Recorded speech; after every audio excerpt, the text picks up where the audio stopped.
Genesis, revolution ఇవి చాలా ముఖ్యమైన పుస్తకాలు. ఈ బైబిల్‌లో జెనిసిస్ అయితే ఫస్ట్ బుక్, రెవల్యూషన్ అయితే చివరి పుస్తకం. ఆరంభమే దేవుడు ఒక ప్యాటర్న్‌ని ఉంచాడు. జెనిసిస్‌లో మరో ప్యాటర్న్‌ని చూస్తున్నాము. రెవల్యూషన్‌లో ఒక ప్యాటర్న్‌ని చూస్తున్నాము. సో, ఈ 2 పుస్తకాలను మనం మీడియేట్ చేస్తూ ఉంటే ఇంకొక రాజ్యమును గూర్చి మనం అండర్‌స్టాండ్ చేసుకోగలుగుతున్నాము. గాడ్స్ కింగ్డమ్ అని చెప్తే ఒక ప్యాటర్న్ ఉంది. మనం ఒక వరల్డ్ ప్యాటర్న్‌లో ఉన్నాం. God's pattern, world's pattern. Final destiny అక్కడే. అందుకే ఒక రిచ్ యంగ్ రూలర్ వచ్చి క్రైస్ట్‌ని చూసి అడిగే ఒక ప్రశ్న, నేను నిత్య జీవం కోసం ఏం చేయాలి? అక్కడికి వెళ్ళడానికి నేనిక్కడ ఏం చేయాలి? అని ప్రశ్నించాడు. మరి ఆ ప్రశ్నను ఎలా అర్థం చేసుకోవాలి? అక్కడికి వెళ్ళడానికి నేనిక్కడేం చేయాలి? దీన్ని మనం ఎలా అర్థం చేసుకోగలము? ఇప్పుడు ఈ నిత్య జీవాన్ని గూర్చిన విషయం అతనక్కడ అదే అడుగుతాడు ఇటర్నల్ లైఫ్ గురించి. ఇటర్నల్ లైఫ్ గురించి ఒక క్లాస్ మేం తీసుకుంటున్నాం. అదొక 3 రోజుల ఓహో! క్లాస్. 3 రోజులు క్లాస్. 30 నిమిషాల ప్రోగ్రామ్ అంతా ఎపిసోడ్ కాదు. రాదు. అది 3 డేస్ క్లాసు. హ్మ్. సో ఇటర్నల్ లైఫ్ లోకి రావడానికి ఇది మీరు- చాలా మంచి ప్రశ్న. అవును, అద్భుతమైన ప్రశ్న. అదేమంటే చాలా తెలుసుకొని కరెక్ట్‌గా ప్రశ్నించాడు. టోటల్ బైబిల్లో అడగబడిన ప్రశ్నల్లో అదొక ఇంపార్టెంట్ అయిన ప్రశ్న. చాలా మనం మాట్లాడడానికి అది ఒక పునాదిగా పునాదిగా ఉంది. ఉంటుంది. ఏంటంటే ఇప్పుడు ఇతను ఈ రూల్ నుండి ఆ రూల్కి ఆ, వెళ్ళాలనుకుంటాడు. ఇక్కడే ఉన్నాడు. ఇక్కడే ఉన్నాడు. ఇతనికి ఆశ ఉండింది అక్కడికి వెళ్ళాలని. అయితే అలా, నేను ఇక్కడ ఏం చేయాలని అడుగుతున్నాడు. దానికి నేను ఇక్కడ ఏం చేయాలి మ్మ్. అని అడుగుతున్నాడు. ఎంత డీప్ అయిన ప్రశ్న. డీప్ అయిన ప్రశ్న. కానీ అతని వల్ల అది అవును, చేయలేకపోయాడు. అది వేరే విషయం. అందువల్ల క్రైస్టే తిరిగి చెప్తున్నాడు, మనుషుల వల్ల అసాధ్యమే, అది కొంత టఫ్ అయిన విషయమే. అది గత ఎపిసోడ్లో మనం దాని గురించి చూసాం. అది ఫ్లెష్ నుండి మీరు స్పిరిట్కి అయిన పని చేయాలి. అవును. ఉదాహరణకి గాలి చూసినట్లయితే ఈ తలుపు నుండి పాస్ అయి వెళ్ళిపోతుంది, మ్మ్. ఈ రూమ్ నుండి కదండి. మీరెలాగెళ్తారు? అయితే స్పిరిట్ అన్నది గాలి, మ్మ్. ఆత్మ. ఆ విధంగా మీరు బాడీలో ఉండాలంటే కుదురుతుందా? మ్మ్. చేయగలరా? ఇది ఎలాగుంటుందని అడిగితే, ఇడ్లీ వచ్చి పిండిగా ఉండాలి, మ్మ్. అయితే తినడానికి గట్టిగా ఉండాలి. అది అవుతుందా? మ్మ్. మొదట అది లిక్విడ్ స్టేట్, తర్వాత అది సాలిడ్ స్టేట్ అవుతుంది. దానికి మధ్యలో ఒక స్టేజ్ దాన్ని మారుస్తుంది. ఆవిరిలో ఉడికేప్పుడు 3 ఒకటి అవుతుంది అవును. కదా. ఆ విధంగా మీరు ఈ శరీరంలో ఉంటూ స్పిరిట్కైనా పని చేయాలి. మ్మ్. రోమాలో పౌలు అది చెప్తున్నాడు. మనలో ఉన్న సృష్టి ఆత్మ ఈ శరీరములో ఉండి ఏకముగా మూలుగుతుందంటాడు. మ్మ్. ఎందుకంటే నాకు బాగా తెలుస్తుంది నేను ఆ పని చేయాలని. సృష్టించబడింది అందుకే. అవును, సృష్టింపబడిందే దానికే. నేను అక్కడికి వెళ్తాను, నా డెస్టినేషన్ అక్కడే, నేను చేయాల్సిన కార్యాలనే దానికని నా కంటికి ముందుగా తెలుస్తుంది. ఇది చేయనివ్వడం లేదు. మ్మ్. ఈ ఎగ్జామ్ గురించి మీరు చూసుంటారు. రేపు ఎగ్జామ్, మ్మ్. మీరింకా చదవాల. మ్మ్. చదవాలన్న ఆసక్తి ఉంది, అవును, ఆశ ఉంది. స్పందన ఉంది. నైట్కి ఫ్లాస్కోలో కాఫీ అవును. ఉంది, నిద్ర వస్తుంది తెలుసా, అవును, చాలా డీప్ గా వస్తుంది. డీప్గా వస్తుంది. నిద్రపోకూడదని మీరు అనుకుంటున్నారు, అయితే కుదరలేదు. కుదరలా. మైండ్లో ఉంది, అవును. చదువుకోవాలి, ఎలాగో మేల్కోవాలి కాఫీ తాగి. అయితే మీ బాడీ మీకు సహకరించలేదు. మ్మ్. ఇదే విధంగానే మీ స్పిరిచువల్ లైఫ్లోనూ జరుగుతుంది. మ్మ్. ఆ కింగ్డమ్కి మీరు ఈ కింగ్డమ్కి అయినటువంటి వ్యవస్థ నుండి మీరు ట్రై చేస్తూ ఉన్నారు. మ్మ్. పలు సమయాలు మీ వల్ల కుదరలా. గాడ్ ఇది సాధ్యము అని అంటున్నాడు. అది చేసి చూపించాడు కదా. ఆ. క్రైస్ట్ జీవించే అదే కాలంలో చెప్తున్నాను. 3 సంవత్సరాలే ఉన్నాడు. తండ్రి అప్పగించిన పనిని నేను ముగించానని చెప్పాడు కదా. అవును. అప్పుడు 2 విధాలుగా అర్థమవుతోంది నాకు. నాకేదో పనుంది, ఆ పని ఏంటని నేను అర్థం చేసుకోవాలి. నేను అర్థం చేసుకున్నాను, సరే దాన్ని ముగించాలి. అప్పుడది ముగించినప్పుడు నేను అక్కడికి వెళ్ళగలను. ఇది నాకు అర్థమైంది. అప్పుడు నేను ఇక్కడ తండ్రి అప్పగించిన పని నాకు సరిగ్గా అర్థం కాలేదంటే నేనెలా మరి ముగించగలను చెప్పండి? నేనెప్పుడు అక్కడికి వెళ్ళగలను? ఇప్పుడు మీరు పని అన్నారు కదా, ఆ పని వచ్చే 2 పార్ట్లు. ఓహో, అదే మనం అర్థం చేసుకోవాలా. ఓ పని. ఒక కాయిన్కి ఎప్పుడు 2 వైపులు ఉంటుంది. ఒక డేకి, ఒక రోజుకి 2 ఉంటాయి. డే అండ్ నైట్ ఉంటుంది. మ్మ్. అని కూడా దేవుడు 2 వైపులుగా ఉంచాడు, ఫ్రంట్ అండ్ బ్యాక్ అన్నీ 2. కరెక్ట్. అదే విధంగా ఇప్పుడు ఇక్కడ ఉండేటువంటి మనకి ఒక ఫ్యూచర్ ఉంది, పాస్ట్ ఉంది. ఇవి 2 చేర్చే మనం. అప్పుడు మీకొచ్చి ఈ భూమిలో చేయడానికి ఒక పని ఉంది. మీరు చెప్పారు కరెక్ట్. మ్మ్. ఈ పని యొక్క ఫ్యూచర్ విషన్ ఒకటి ఉంది. ఇది ముగించితే ఒకటి లభిస్తుంది. మ్మ్. పౌలు చెప్తున్నాడు, నాకొకటి నియమింపబడి ఉన్నది, అది నేను వాంఛతో కొనసాగిస్తున్నా. క్రైస్ట్ ఒక విషయాన్ని మరల చెప్తాడు. జయించువాడెవడో, పని ముగించువాడెవడో వానికి జీవవృక్ష ఫలాన్ని భుజం పనిస్తా. రెవల్యూషన్ లో కూడా అదే జయించు అదే వానికి. జయించే వానికి నిత్యజీవం లభిస్తుందంటాడు. జయించువాడెవడో వానికి సింహాసనమిచ్చదు. మరి బైబిల్ ఫుల్ గా అది వస్తుంది. అవును. సో ఇక్కడ ఒక వర్క్ ఉంది, ఇది ముగించండి. ఇది ముగిస్తే మరొక విషన్ మీకు ఉంటుంది, అది మీకై నెరవేరుస్తుంది. ఓవర్కమ్. మీరప్పుడు ఏం చేయాలంటే దానికై ఈ పని చేయాలి. దీనికోసం కాదు, దానికోసం. ఈ పని మీరు ముగించాలంటే మీకు కష్టంగా ఉంటుంది. ముగించి పెన్షన్ తీసుకోవాలంటే ఇది ఈ నేను లెవెల్. ఈ పని క్రమంగా ముగిస్తే నాకు జీతం దొరుకుతుంది, పెన్షన్ దొరుకుతుంది, అబ్బాయికి ఒక పని ఇస్తారంటే మీరు పని ఇంట్రెస్టింగ్గా చేస్తారు. ఉమ్, అదే మోషే చెప్తున్నాడు. రానున్న ఫలితం మీద దృష్టుంచి దైవజనముతో ఇప్పుడు శ్రమ అనుభవించుటకు తెలుసుకున్నాడు. ఈ పని ఇప్పుడు నేను చేశా, వీరితో ఎడారిలో తిరిగాను, 40 సంవత్సరాలు వాక్ చేశాను, అన్నీ కూడా జరిగాయి. అయితే నేనిది చేశానంటే నాకొకటి ఉంది, ఇక రానున్న ఫలితంపై దృష్టుంచి. అదే నాకు దేవుడు ఆదామును సృష్టించాడు, మరి వేరే ఏ డిస్ట్రాక్షన్ లేదు. ఆడంకి క్లియర్గా చెప్తున్నాడు. జెనసిస్ చాప్టర్ 1:28లో క్లారిటీ ఉంది, కమ్యూనికేషన్లో క్లియర్గా ఉంది. ఎక్కడ మిస్ చేస్తున్నాము? మీ పని, ఈ పనిని మీరు సరిగ్గా చేయాలి. ఇప్పుడు ఆదంతో 128లో చెప్తున్నప్పుడు మొదట అన్నిటినీ లోపరుచుకోమన్నాడు. అవును. అతను చేయలేదు. అందులో మెయిన్గా గాడ్స్ వర్డ్ లోపడలేదు. తర్వాత ఆయన ఏం చెప్తున్నాడు అందులోనే, ఆ సముద్రపు చేపలను, ఆకాశ పక్షులను, భూమి మీద ప్రాకు ప్రతి జీవిని ఏలుడని దేవుడు వారితో చెప్పాను. ఇప్పుడు వీరిని లోపరుచుకోమనలేదు, ఏం చేయమని చెప్పాడు? రూల్ చేయమని చెప్తున్నాడు. రూలుకును మీరు లోబడి ఉండుటకు డిఫరెన్స్ ఉంది. ఒబీడియన్స్కి దీనికి డిఫరెన్స్ ఉంది. అవును, ఏలుటకు లోబడుటకు ఏలుట. ఉండేటువంటి డిఫరెన్స్. ఇప్పుడు ఏలుట అంటే ఏంటని అడిగినట్లయితే 2 విధాలు ఉన్నాయి. గతసారి చెప్పుకుందే ఇప్పుడు చూస్తున్నాం. ఒకటి సర్వాధికారం, అది ఆధిపత్యము ఒక విధమైనది. నా ఇష్టం వచ్చినట్టే మీరు అందరూ ఉండాలి, నేను ఒక చట్టం వేస్తున్నా, ఇలాగుండు, అలా చేయి, ఇలా చెప్పేదాని పేరే డిక్టేటర్షిప్. ఉమ్, ఇంకొక ఆధిపత్యం ఉంది, డెమోక్రసీ అని మనకుంది. ఇదేంటని అడిగితే, నన్ను ఏలడానికి వారికి నేను ఒక పర్మిషన్ ఇస్తున్నా, నా భద్రతకు వీరు నన్ను చూసుకుంటారు, వీరు నన్ను బాగుంచుకుంటారు అనే రీతిలో ఒక రూల్ ఉంది, డెమోక్రసీ. ఇంకొకటి ఉంది కింగ్డమ్. ఈ కింగ్డమ్ వచ్చి డెమోక్రసీ, డిక్టేటర్షిప్ కలిసి ఉన్నది. ఉమ్, ఫర్ ఎగ్జాంపుల్, రాజానే రూల్ చేస్తాడు, కాని దేని కొరకు? ప్రజల మంచి కొరకు శాసిస్తాడు. అవును. ప్రజలకేది మంచిదో. ఒక తప్పైన రాజు కూడా, నేను చెప్తాను, సౌలు ఉన్నాడు కదండి బైబిల్లో, మనకైన విలన్ లాగానే ప్రొజెక్ట్ అయ్యాడు. ఉమ్, డేవిడ్ వచ్చినందువల్ల సౌలు ఏమయ్యాడు? అవును. విలన్గా ప్రొజెక్ట్ అయ్యాడు. సౌలు వద్ద మంచి గుణాలు చాలా ఉంటాయి. అందులో ఒక గుణం ఏంటంటే డేవిడ్ కోసం వెంటాడతాడు. ఉమ్, అతడిక్కడున్నాడని అతన్ని చంపడాని కోసం, అతని చంపాలన్న కక్షతో వెళుతుంటాడు. వెళుతున్నప్పుడు ఒక న్యూస్ వస్తుంది అతనికి, ఫిలిస్తీన్లు దేశం మీదకి వస్తున్నారని చెప్పి. ఇప్పుడు అతను ఏం చేస్తాడు? డేవిడ్ వెతకడం ఆపుతాడు, వదిలి ఫిలిస్తీన్లతో యుద్ధానికి వెళ్తాడు. ఉమ్, ఇప్పుడు యోచించండి, అంతగా డేవిడ్ మీద కోపం ఉంది, అయితే దేశానికి సమస్య వచ్చినప్పుడు ఆటోమేటిక్గా ఎటు తిరిగాడు? దేశమే ముఖ్యం. తన సొంత సమస్యను అలాగే స్టాప్ చేశాడు. ఇతని తర్వాత చూద్దాం, ఇది దేశం. అలాగున్నప్పుడు అతని దగ్గర ఒక మంచి స్వభావం కదా, ఒక మంచి క్వాలిటీ ఉంది. మంచి క్వాలిటీ కదా. అప్పుడు ఆ రూల్ చేసేవారు, ఈ ప్రజలకేం జరగకూడదు, ఫిలిస్తీన్లు దేశాన్ని పట్టుకోకూడదు, పట్టుకుంటే ప్రజలకు ఆపద, నా రాజ్యభారం పోతుంది, ఏదో వాట్ ఎవర్ ఇట్ ఈస్. అప్పుడు అలా మారుతున్నాడు కదా. అదేవిధంగా మీకివ్వబడినటువంటి ఆ యొక్క పనిని ప్రజల మంచి కొరకు చేయడం ఉంది కదా, అదొక కింగ్డమ్. అటువంటి ఒక ఆధిపత్యాన్ని ఎవరికిచ్చాడంటే ఆదాము దగ్గరిచ్చాడు. ఉమ్, ఈ భూమిని మీరు ఏం చేయండి? ఏలుకొనుడి. అంటే ఏంటి అర్థము? డిక్టేటర్షిప్ కాదు, చూసుకో, ఇవన్నీ నీ కంట్రోల్లో ఉంచుకో, ప్రొటెక్ట్ చేసుకో. ప్రొటెక్ట్ చెయ్యి, వీళ్ళని కాపాడే బాధ్యత నిదేరుంది అన్నట్టుగా. ఈరోజు కుటుంబాల్లోనూ సరి, ఆ కుటుంబం అవతల మిగతా పని సరి, మిస్ అవుతున్న మరొక విషయం ఏలుకోవడం. ఒకటి, ఈ ఏలుకోవడం అన్నది డిక్టేటర్షిప్గా మారుతుంది, ఉమ్, లేదా ఏలుకోవడం తప్పుగా ఉపయోగించబడుతుంది. ఎలాగ తప్పంటే డిక్టేటర్షిప్గా చెప్పాలని, అది వేరే పార్ట్. ఇప్పుడు ఒక ఉదాహరణకి, మిమ్మల్ని వచ్చి ఒక కుటుంబాన్ని ఏలమంటున్నారు. దేవుడిచ్చాడు, మీ కుటుంబానికి మీరే కదా నాయకుడు. అదే కదా, రేషన్ కార్డులో అలాగే ఉంది కదా, కుటుంబ నాయకుడని. ఆ భార్య కుటుంబ నాయకురాలని ఉంటుంది కదా. అలా మనం ఉంటున్నప్పుడు ఆ కుటుంబాన్ని ఏలే బాధ్యత ఎవరి దగ్గర ఉంటుంది? భార్య భర్తల దగ్గరే ఉంటుంది కదండి. దీన్ని లీడ్ చేయాలి. భర్త భార్య బిడ్డల్ని ఏలుకోవాలి, భార్య భర్తలు కలిసి పిల్లల్ని తమకు కలిగిన అన్నిటినీ ఏలుకోవాల్సిందిగా ఉంది. అదే కదండి ఫ్యాక్ట్. రైట్. ఇప్పుడు మీ పిల్లల్ని ఏలుకుంటున్నారా, అడ్జస్ట్ చేసి వెళుతున్నారా?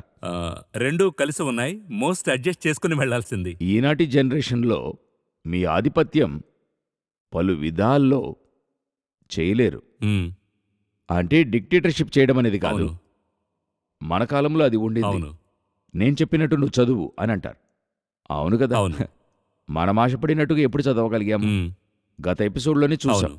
ఒక 80% మాదేది జరగదు, 20% అడుగుతారు తీసుకెళ్ళి, ఇది నీకు బాగా నచ్చిందా అని అడుగుతారు, అంతే.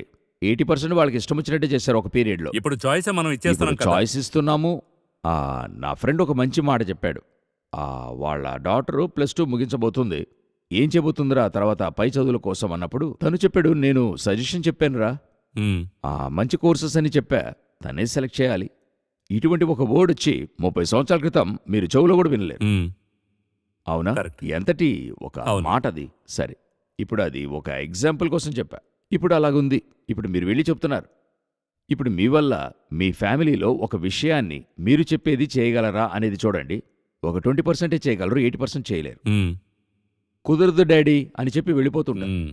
ఉమ్, మేబీ మీరు చెప్పింది దేవుడు ఉద్దేశించిందే కానీ ఉమ్, అది వాళ్ళు లోబడి ఉండడం అనేది ఒకవైపు. మరోవైపు మీ ఆధిపత్యం అక్కడ లేదు. ఉమ్, ఇది ఎక్కడ ఆరంభమవుతుంది? ఒక చిన్న ఇన్సిడెంట్, ఇంట్లో చిన్న విషయం. ఒక బిడ్డను మీ వల్ల వీడియో గేమ్స్ లేకుండా తినిపించగలరా?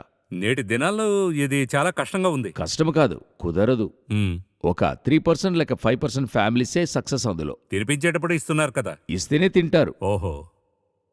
సంవత్సరం బిడ్డ గోరుముద్దలే పెడతారు. అయితే చేతిలో ఫోన్ ఉండాలని చెప్తోంది. ఉమ్, వీళ్ళు నేను చెప్తున్నా పిల్లోడికి తినిపించడం వీళ్ళ వల్ల కుదరలా. ఏడుస్తుంది, అరుస్తుంది. తర్వాత భార్యో భర్తో ఎందుకు అలా ఏడుస్తున్నావు? ఆ ఫోన్ ఇవ్వు. ఉమ్, ఫోన్ తప్పని తెలుసు. ఉమ్, అంటే ఫోన్లో వచ్చేవి ఆ బిడ్డకు తెలియకపోవచ్చు. అవును. ఫోనే తప్పు. రేడియో ఫ్రీక్వెన్సీ ఆ యొక్క లేదదేహం తట్టుకోలేదు. ఉమ్, ఈ రోజుండే 5G పిచ్చుకలు లేవంటున్నారు. ఆ బిడ్డ గుండె అంత సాఫ్ట్గా ఉంటుంది, అది ఎలా తట్టుకుంటుంది? సో ఆ ఇన్స్ట్రుమెంటే ఆ బిడ్డకి తప్పైన విషయంగా ఉంది. అది మనం ఇచ్చేశాం. అదేం చూస్తుంది? ఒక్క వయసులో లైట్ ఆ కంటికి తగులుతుంది. ఉమ్, ఫోన్ యొక్క లైట్ కంటికి తగులుతుంది. 5 సంవత్సరాలు కలజోడేసుకుంటుంది. ఉమ్, ఈరోజు చూడండి 5-6 సంవత్సరాలు కలజోడేసుకుంటున్నారు. ఉమ్, ఇంత జరుగుతుంది. అయితే ఇది తెలుసు మీకు, ఇది తప్పని. అయితే మీ వల్ల ఫోన్ ఇవ్వకుండా మీ బిడ్డను తినిపించలేరు. ఉమ్, మిమ్మల్ని నన్ను తినిపించారా లేదా? చేశారు. ఏడిస్తే కొడతారు. అవును. అవునా? ఏడిస్తే కొడతారు. అవును. ఇక్కడ ఏడిస్తే వీళ్ళు కొట్టరు. వీళ్ళు చెప్పేది ఏంటంటే పాపంగుంది. అప్పుడు మన తల్లిదండ్రులు మన మీద ప్రేమ లేకుండా ఉండారా? ఉమ్, మన మీద అమ్మానాన్నలకి ఆప్యాయత అనేది లేదా? అంతవరకు థింగ్స్ బాగా దిగజారిపోయాయి. వీళ్ళ ప్రేమ అన్నదే ఏ కాన్సెప్ట్లోకి వెళ్ళిందంటే అథారిటీ కోల్పోయిన ప్రేమగా ఉంది. ఉమ్, వీళ్ళ ప్రేమ వాళ్ళు చెప్పేది వినేదిగా ఉంది. దానికి పేరు ప్రేమ కాదు. మీ అథారిటీ పోయింది ఒకవైపు. మీ వల్ల ఇప్పుడు సజెషనే చెప్పగలుగుతున్నారు, డిసిషన్ తీసుకోలేరు. ఎక్కడో స్లిప్ అయింది. You can't take decision. ఇప్పుడు డెసిషన్ తీసుకోగలమని చెప్పినా మీ చుట్టూతో ఉన్న మిగతా 10 పేరెంట్స్ ఉన్నారు కదండి, ఉమ్, వాళ్ళేం చెప్తారు? ఏంటండి ఈ కాలంలో పిల్లల దగ్గర? ఉమ్, వదలండి సార్, వాళ్ళని ఫ్రీగా వదలండి. ఫ్రీగా వదలొచ్చు. ఒక కాలంలో బిడ్డని బావిలో పడేస్తారు, కాని తాడు కట్టే వదులుతారు. ఆకాశంలో గాలిపటాన్ని వదులుతారు, కాని దారాన్ని పట్టుకునే ఉంటారు. ఉమ్, వాళ్ళ దగ్గర ఒక పట్టు ఉంటుంది, ఉండాలి. క్రైస్ట్ భూమిని అలాగే ఉంచుకున్నాడు ఈనాటి వరకు. భూమి అధోముఖ స్థితికి పోనివ్వండి. అయితే దేవుని దగ్గరే ఆ తాడు ఉంది. ఉమ్, ఈరోజు పేరెంట్స్ దగ్గర అథారిటీ ఉందా? ఏలుకోవడం అనేది ఉందా? లేదు, వీళ్ళ కంట్రోల్లో లేదు. అదే ఇప్పుడు ఇక్కడ జరుగుతుంది. ఏ విషయంలో కానివ్వండి. నేనొచ్చి వాళ్ళు చదివే విషయంలోనూ తినే విషయంలో మాత్రం నేను చెప్పడం లేదు. అది కూడా వాళ్ళ యొక్క ఓన్ డెసిషన్ అని చెప్పండి. ఒక కాలంలో మనం ఏం తినాలని అమ్మ నాన్న డిసైడ్ చేశారు. మనం బాగుండాం, ఉమ్, పుష్టిగా ఉండాం. ఈరోజు పిల్లలే తినేదేదో డిసైడ్ చేస్తున్నారు. ఇన్ని వ్యాధులు. అవును. అది ఆన్లైన్ వస్తుంటే అన్ని ఫాస్ట్ ఫుడ్స్ లాగే. అందులో వేసే కెమికల్స్ నుండి అన్నిటిలో తల్లిదండ్రులు చెప్తున్నారు ఇంట్లో చేసి పెడతా. ఎవరు వింటున్నారు? అది అవుట్ ఆఫ్ ఫ్యాషన్ అయింది. Out of fashion. సాంబార్ అన్నది ఈరోజు ఏదో తక్కువైంది అనుకుంటున్నారు కదా.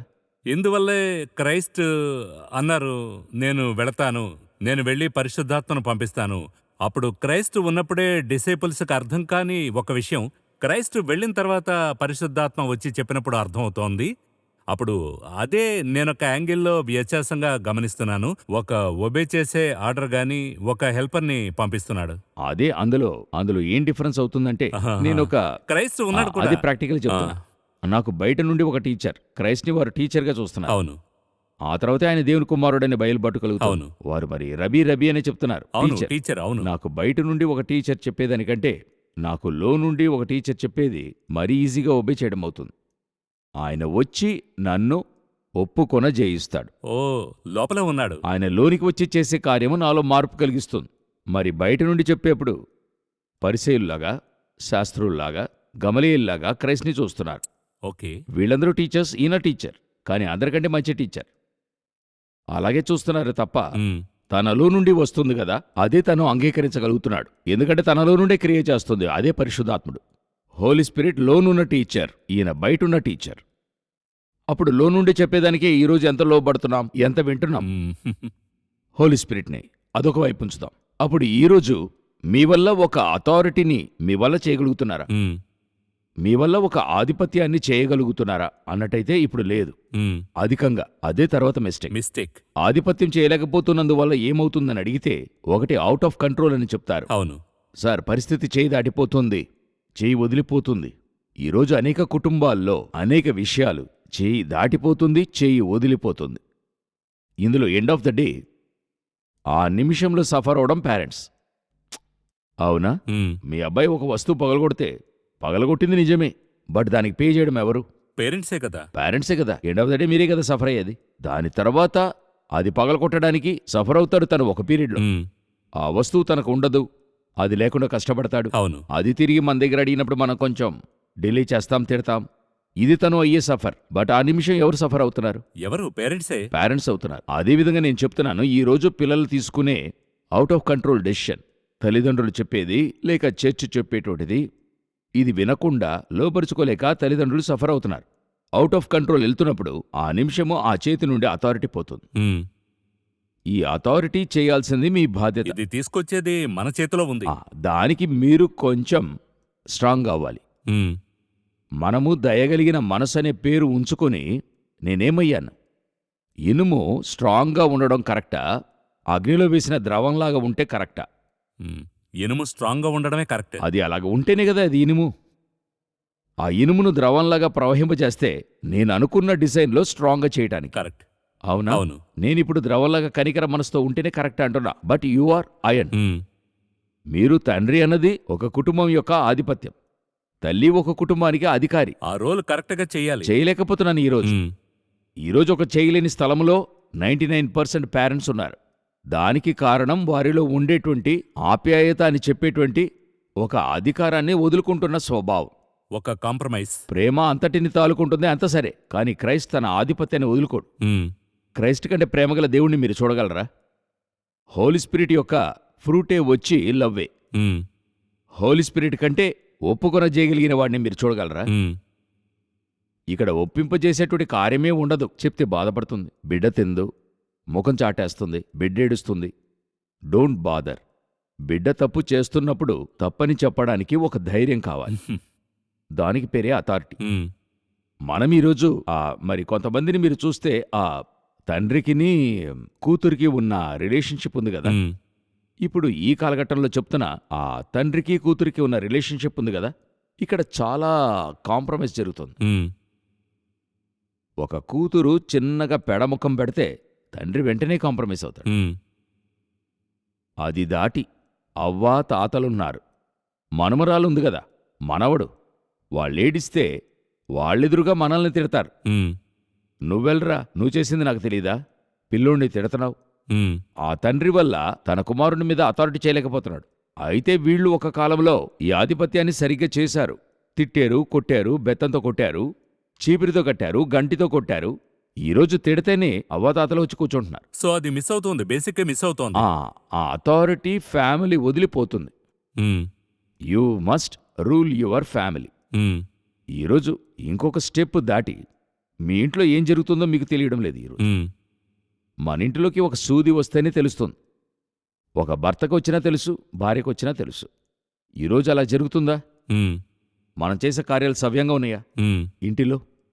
చాలా రోజుల తర్వాత అడుగుతారు, ఇది ఎప్పుడు కొన్న చీర ఇది అని వాళ్లే యోచించి ఒక 6 నెలల క్రితం కొన్నాను. తర్వాత ఇంకా మీరు అడిగితే ఏం చెప్పాలా ఇప్పుడు అనేటువంటి ఒక స్థాయికి ఫ్యామిలీలో బాండేజ్ పోయింది. అటువంటి కార్యం పోయినందువల్ల ఈరోజు కుటుంబం ఏమవుతుంది, ఎలాగుంది? నేను చాలా డీల్ చేయడం వల్ల చెప్తున్నాను. చాలామంది ఒక 50 to 60% కుటుంబంలో ఏదో జీవించాలని జీవిస్తున్నారు. పలు సమయాలు భర్త దగ్గర అథారిటీ ఉండదు, నాన్న దగ్గర అథారిటీ ఉండదు, అమ్మ దగ్గర అథారిటీ ఉండదు. బట్ ఈ అథారిటీ నా దగ్గర నుండి పోయింది అని ఈయన చూస్తే కుటుంబం ఉండదు. అందువల్ల కిరీటం లేని రాజుల్లాగా అనేక పేరెంట్స్ కూర్చున్నారు. ఒక కాంప్రమైజ్ సిచ్యువేషన్ లో పెడుతోంది, కూర్చున్నారు. You can't. అదే చెప్తే చెప్తాను. వినరు అనడం కంటే చెప్తే విచారపడతారనే సిచ్యువేషన్కి వచ్చేశారు. వాళ్ళేడుస్తారు, విచారపడతారు, బాధపడతారు. వదిలేయండి వదిలేయండి అంటారు. అలాంటి స్టేజ్కి అటువంటి వచ్చేసారు. స్టేజ్కి వచ్చాం. ఇంకొకటి ఏంటంటే ఇప్పుడు మీరు రిజెక్ట్ చేస్తున్నారు, ఒక విషయం వద్దని చెప్తున్నారు. వెంటనే వాళ్ళు తీసుకునే తీర్మానం మిమ్మల్ని బాధించేదిగా ఉంది. కరెక్ట్. దానికి భయపడేవారు, కుటుంబ గౌరవానికి భయపడే గ్రూప్ ఉంది. అదొక సిచ్యువేషన్. ఇంకొక సిచ్యువేషన్ ఉంది. జరిగిన సంభవం ఇది. ఇప్పుడు కొంత అది తగ్గింది. ఇది వరకు ఎక్కువగా ఉండేది. చాలా అధికంగా ఇంట్లో మీరు స్ట్రిక్ట్గా ఉంటే పిల్లలు వెళ్ళి రాంగ్ డెసిషన్స్, సూసైడ్ చేసుకోవడం, ఈ విధంగా ఆ న్యూస్ పేపర్లో చూసి ఈ పిల్లల్ని తిట్టడం, ఖండించడం, ఒక లిమిట్కి పైన వెళ్ళొద్దనేది పేరెంట్సే డిసైడ్ అయ్యారు. ఇప్పుడు మాట్లాడితేనే చెప్తారు, ఏదైనా చేసుకుంటాడండి, ఏదైనా మనం స్ట్రిక్ట్గా చెప్తే ఏదైనా చేసుకుంటాడండి. మనల్ని నడిపించిన విధంలో రాను రాను అలాగ చేయలేకపోతున్నాం. అలా చేసుకుంటున్నారంటే దాని అర్థమేంటి? వారు ఆ లెవెల్కి వారు స్ట్రాంగ్గా లేరు. ఇప్పుడు ఖండించినా ఓచుకోలేని హృదయానికి వాళ్ళు లఘువైపోయారు. చెప్పడానికి కష్టంగా ఉంది, వినడానికి కష్టంగా ఉంది. అప్పుడు మరి మరలా యాడమ్ దగ్గరికి వస్తున్నాను. అప్పుడు ఇతడు ఆ ఇన్స్ట్రక్షన్స్ దేవుడు చెప్పేశాడు. అప్పుడు ఈయన అంగీకరించి ఫాలో చేయడంలో గ్యాప్ అవుతోంది. ఈయన వల్ల ఈయన భార్య పైన రూల్ చేయలేకపోయాడు కదా. అవును, మీ దగ్గర ఉన్న ఒక సిటిజన్, మీరు తినవద్దని మీరే ఒక రూల్ వేశారు. కరెక్ట్. బట్ వాళ్ళు తింటున్నారే. వాళ్ళు లోబడకపోవడం మరొక విషయం కానివ్వండి. మీ లా ఏమైంది అక్కడ? మిస్ అయింది. పిలాతు చెప్తున్నాడు, నేను రాసింది రాసినట్టే. తర్వాత రాజు చెప్తున్నాడు, నేను ముద్ర వేసింది వేసిందే. మీరు చెప్పి మీ సిటిజన్ వినలేదు కదా. ఇప్పుడు మీరేమయ్యారంటే సిటిజన్ చెప్పేది మీరు విన్నారు. అవునా? తను చెప్పేది విన్నారు. ఇది ఒకవైపున అలాగుంచండి. ఇప్పుడు మిమ్మల్ని ఎవరు రూల్ చేసేది? ఇది రూల్లోకి వస్తుందా అని మీరు అడిగితే, నేను చెప్తాను, అది రూల్లోకి వస్తుందని అడిగితే సర్పం చెప్పింది హవ్వ వింది. విన్నారా? విన్నారు. బైబిల్ చెప్తుంది సర్పమే వాళ్ళని రూల్ చేసినట్టు చెప్తుంది. లోకాధికారి అయిన వాడు అని ఉంది.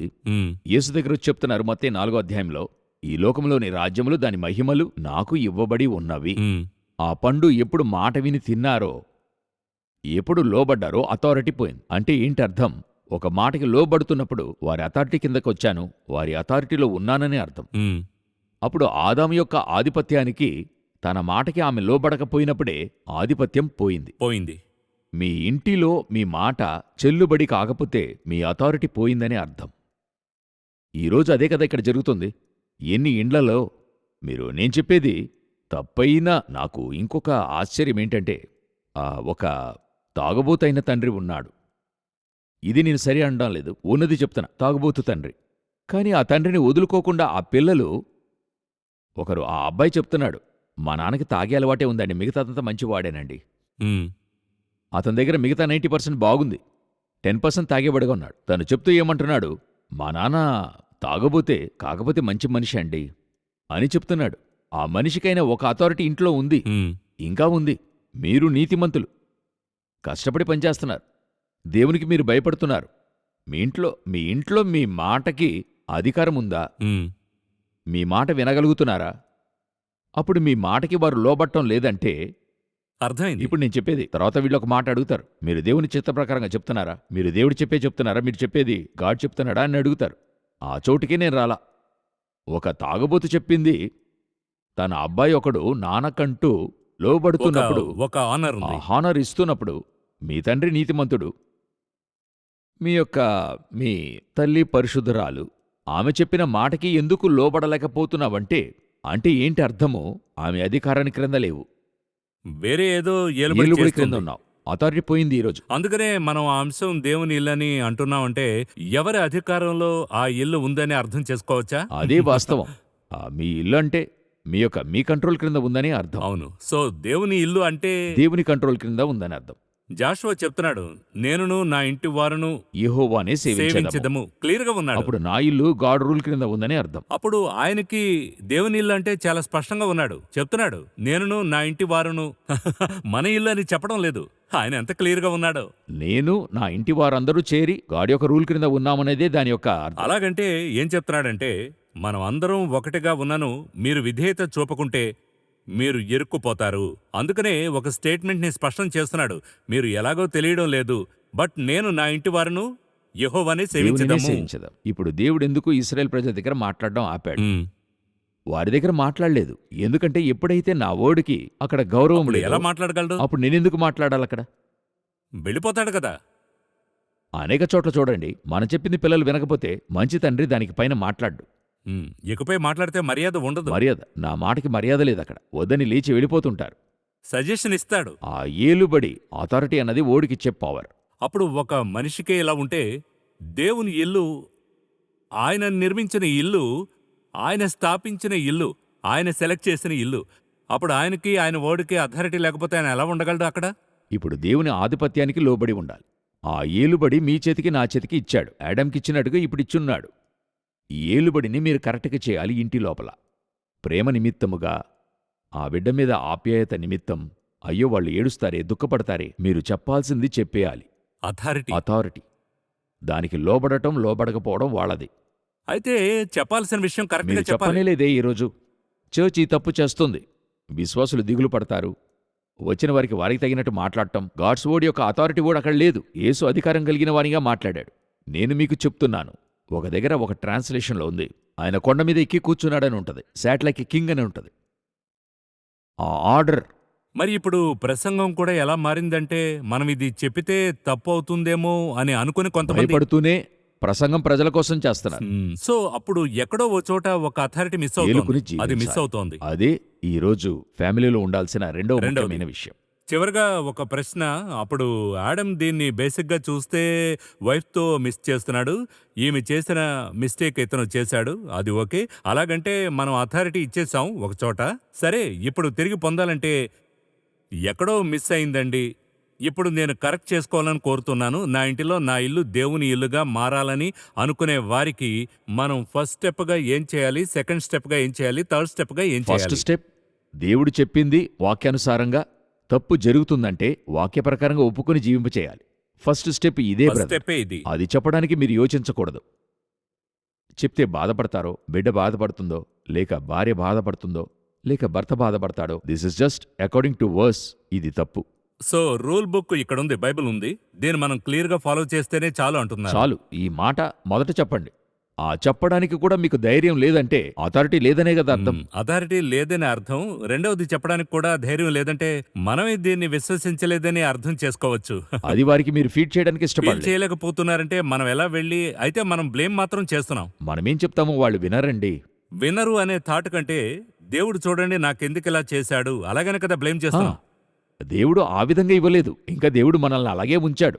మీరే ఎలా మీరు అంటున్నారు? వీళ్ళంతటా వారు అథారిటీ పోగొట్టుకుని తర్వాత అథారిటీ లేదు లేదని ఒక చెప్తారు. Victim mentality. అదేమిటే విక్టిమ్ మెంటాలిటీ అంటే నాకు ఇలా జరిగింది, వారే తమ గురించి తాము చెప్పుకుంటూ ఒక విక్టిమ్ అయిపోయారనే ప్రశ్న ఉంది. ఒక విషయం చెప్పి ముగిస్తాను.